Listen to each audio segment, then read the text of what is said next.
Paz do Senhor a todos os irmãos, aqui é o irmão Xavier do Projeto Vida. Estamos lendo a Bíblia, a Palavra de Deus, estamos lendo o livro de Romanos, capítulo 15, a partir do versículo 14. Espero que você esteja desfrutando da palavra. Se estiver te ajudando, não se esqueça de compartilhar com outros a Palavra de Deus. Amém? Eu próprio, meus irmãos, certo estou a respeito de vós, que vós mesmo estáis cheios de bondade, cheios de todo conhecimento, podendo admoestar-vos uns aos outros. Mas, irmãos, em parte vos escrevi mais ousadamente, como para vos trazer outra vez à memória, pela graça que por Deus me foi dada, que eu seja ministro de Jesus Cristo entre os gentios, ministrando o Evangelho de Deus, para que seja agradável a oferta dos gentios, santificada pelo Espírito Santo. Daqui nós estamos vendo o apóstolo Paulo desenvolver o seu ministério aos gentios. Qual ministério? O dom de pregar o Evangelho. E esse dom de pregar o Evangelho, de falar a palavra para os gentios, se tornou na vida do apóstolo Paulo um ministério, porque ele continua exercitando esse pregar o Evangelho aos gentios muitas vezes, até que isso se tornou o seu ministério. E o foco central dele é que todos os gentios fossem santificados pelo Espírito Santo. De sorte que tenho glória em Jesus Cristo nas coisas que pertencem a Deus. Coisa boa, não é? É você ter glória de Jesus Cristo nas coisas de Deus. Essa é a maior glória que nós podemos ter aqui na terra. É nós sermos reconhecidos por Deus, que tudo que nós fazemos em Jesus Cristo é para a sua honra e para a sua glória. Porque não ousaria dizer coisa alguma que Cristo por mim não tenha feito, para a obediência dos gentios, por palavras e por obras. Então Paulo não era só aquele que falava, ele fazia, ele praticava. E todo mundo que pratica o que fala, ele sofre muitas situações de provação. Pelo poder dos sinais e prodígios na virtude do Espírito de Deus, de maneira que desde Jerusalém e arredores até o Ilírico tenho pregado o Evangelho de Jesus Cristo. Então, aonde Paulo pregava o Evangelho de Jesus Cristo, o Espírito Santo confirmava a sua obra, o seu ministério, com sinais, maravilhas, curas, prodígios, feitas pela virtude do Espírito de Deus. Quando o Senhor nos dá essa virtude, nós não precisamos fazer nenhum teatro para Deus operar. Simplesmente Ele opera. Ele é eficaz para operar por meio de nós o seu poder. Não precisamos fazer propaganda, nenhum show. Simplesmente o Senhor se manifestará naqueles que Ele escolheu. E desta maneira me esforcei por anunciar o Evangelho, não onde Cristo houvera sido nomeado, para não edificar sobre fundamento alheio. Então Paulo não é aquele que fazia proselitismo, querendo roubar as ovelhas dos outros apriscos. Hoje é uma grande competição por ovelhas. É uma religião querendo tirar os seguidores da outra religião e trazer para dele. Até com propostas escandalosas, vexamosas. Mas Paulo não. Paulo pregava o Evangelho onde as pessoas ainda não tinham ouvido o Evangelho. Quando nós estamos hoje no meio dos filhos de Deus, nós devemos estar ali sem nenhum interesse por nenhuma pessoa ali dentro. Nosso interesse deve ser único de que as pessoas que estão ali, se tivermos oportunidades, conheçam a palavra de Deus como ela é, sem fermento. Antes, como está escrito, aqueles a quem não foi anunciado o verão, e os que não ouviram entenderão, pelo que também muitas vezes tenho sido impedido de ir ter convosco. Olha que maravilha, Paulo está aqui compartilhando que aqueles que não procuraram acharam, aqueles que não sabiam descobriram a verdade sobre Cristo.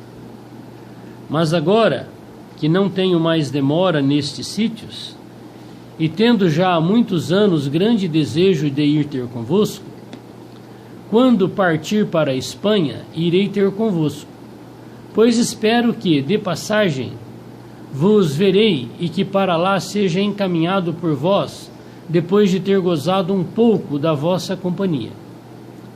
Mas agora vou a Jerusalém para ministrar aos santos, porque pareceu bem a Macedônia e a Acaia fazerem uma coleta para os pobres, dentre os santos que estão em Jerusalém. Isto lhes pareceu bem, como devedores que são para com eles, porque se os gentios foram participantes dos bens espirituais, devem também ministrar-lhes os temporais. Veja que Paulo aqui ele tinha uma preocupação de suprir os irmãos com a palavra, com o Espírito, com a verdade, mas de também ver a necessidade dos irmãos físicas, de alimentos, das coisas que são temporais. Então aqui Paulo já está mostrando que as espirituais são permanentes e eternas. Mas as nossas necessidades físicas, sociais, elas são temporais, elas passam. Nem que for com a morte, mas ela passa. Mas as espirituais não passam. Assim que, concluído isto, e havendo-lhes consignado este fruto de lá, passando por vós irei à Espanha. E bem sei que, indo ter convosco, chegarei com a plenitude da bênção do Evangelho de Cristo. Então veja que Paulo não tinha um outro Evangelho a não ser o de Cristo. O seu ministério era o Evangelho. E hoje as pessoas fazem das religiões o seu ministério. Eles querem promover, fazer propaganda do seu grupo religioso. O seu grupo, a sua denominação, se torna algo mais poderoso e mais forte que o Evangelho de Cristo. Mas Paulo não praticava assim. E rogo-vos, irmãos, por nosso Senhor Jesus Cristo e pelo amor do Espírito, que combatais comigo nas vossas orações por mim a Deus. Então a oração é a arma mais poderosa que o Filho de Deus tem, que o cristão tem. A arma mais poderosa do diabo é a morte. Mas a arma mais poderosa do cristão é se curvar diante do Senhor, adorá-lo, servi-lo, amá-lo, segui-lo interiormente. Para que seja livre dos rebeldes que estão na Judéia, e que esta minha administração que em Jerusalém faço, seja bem aceita pelos santos. Então veio aqui os perseguidores do apóstolo Paulo, os rebeldes da Judéia, a fim de que pela vontade de Deus chegue a vós com alegria e possa recriar-me convosco. E o Deus de paz seja com todos vós. Amém. Então nessa trecho da palavra, Paulo está mostrando a pureza do seu evangelho, a pureza do seu ministério. Que o seu encargo não era a religião judaica de Jerusalém. Que o seu encargo não era fazer com que os gentios seguissem a religião judaica, da qual ele viveu na sua mocidade, mas que aprendessem a seguir Cristo no Espírito, fora, separado do sistema. Então, se você quiser ser feliz, siga o Espírito Santo dentro de você. Não siga nenhuma religião, nenhuma denominação, não siga nenhum homem como seu líder espiritual. Siga o próprio Deus no seu espírito dentro de você. Ele vai te levar a fazer a obra dele, se você tiver o coração de fazer isso sem fermento, sem você tirar proveitos sociais, emocionais, religiosos, financeiros das outras pessoas.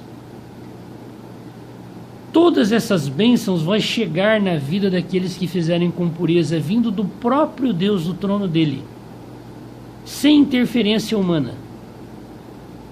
Mas aqueles que fazem da palavra de Deus comércio, enganação, manipulação, manipula a fé das pessoas, manipula a crença das pessoas, manipula a pureza das pessoas, manipula a simplicidade das pessoas por faltar-lhe conhecimento da palavra. Esses vão sofrer o dano se estiverem vivos antes da grande tribulação, serão deixados na grande tribulação para serem provados por Deus por meio do anticristo. Então, se você conhece alguma coisa da palavra de Deus, cuidado. Quanto mais nós conhecemos, mais devedores somos para com o Senhor. Quanto menos uma pessoa conhece da palavra de Deus, menos ele tem que dar conta a Deus. Então hoje o Senhor está procurando os verdadeiros adoradores, os verdadeiros servos dele, que vão fazer a obra dele sem nenhum interesse pessoal, muito menos religioso. Que o Senhor possa nos dar esse coração, que esse irmão, o apóstolo Paulo, possa servir de exemplo para nós. Ele se preocupava com a palavra de Deus, com a fé, com a verdade, e separava os irmãos do fermento do sistema religioso, seja ele qual for. Que o Senhor tenha misericórdia de nós, amém? Senhor, Tu és poderoso para limpar o nosso coração de todo o fermento do diabo, de todo o fermento, Senhor, que Ele coloca dentro de nós para nós termos soberba, orgulho e ambição.